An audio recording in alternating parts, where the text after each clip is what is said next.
Okay. So where then did the early church come up with or decide on December 25th as a possible?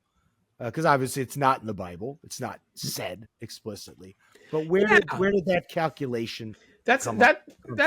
That's fair. And two things I have to remind people again: when you say if you adopt a child from overseas, many of the orphanages in Russia or China had poor record keeping, and a lot of times when you adopt people, you have no idea when that person was born. Well, just because you adopt a child and you don't know their exact birth date, it doesn't mean that you never celebrate their birthday.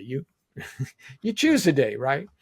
So the early church, obviously the Bible doesn't record when Jesus was born.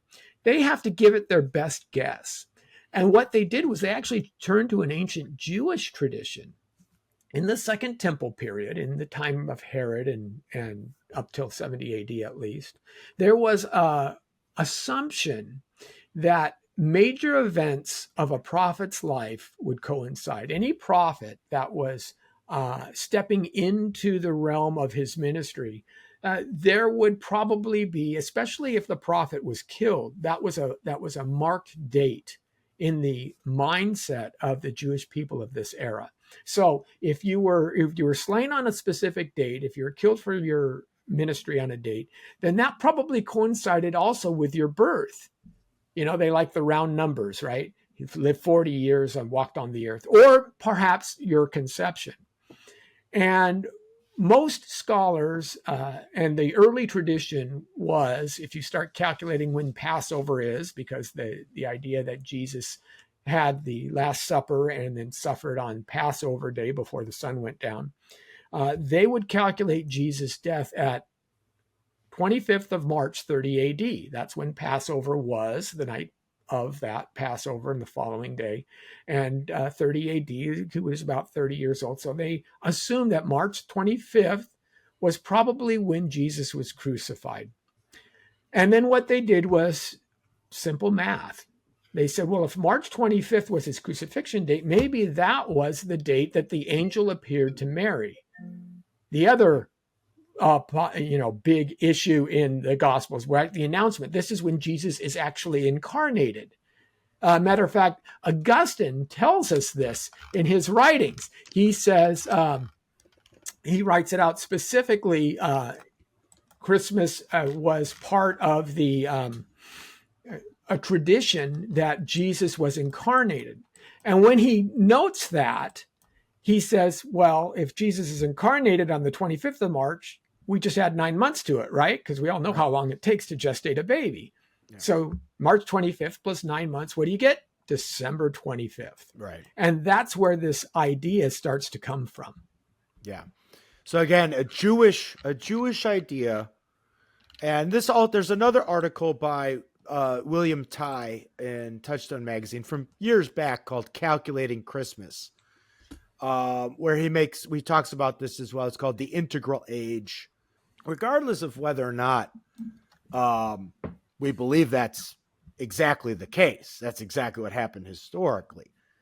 This is not a pagan calculation. That's the point we're trying to make. This isn't something based on Roman myth or some imperial mandate about a holiday. It's a Jewish tradition and a calculation based off of that Jewish tradition. That's the point.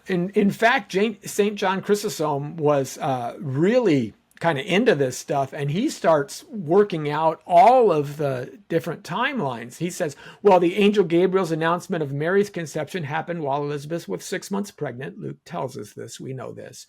But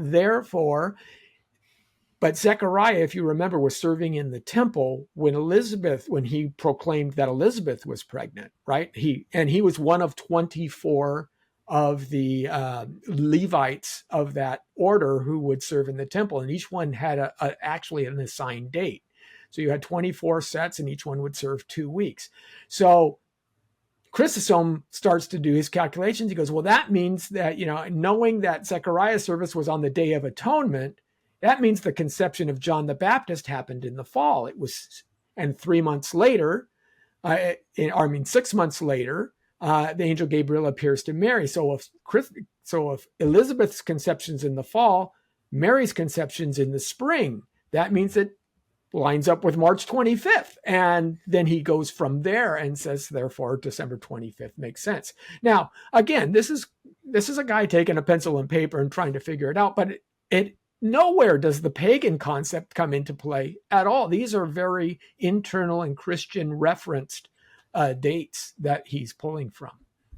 Yeah. Now, and I see in Ty's article, he mentions that the other spring date that was calculated next to or alongside March 25th was April 6th. So you also have a tradition that takes foothold in the East.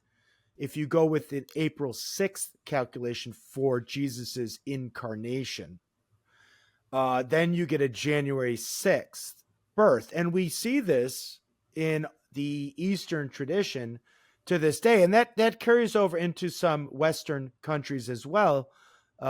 Anybody who's from Mexico or in a Spanish-speaking country or Spanish-speaking culture will know that I think, and probably until recently, until Christmas became very much the sort of marketed celebration that we have today in the West, that January 6th, the emphasis on January 6th as the birth date of Jesus.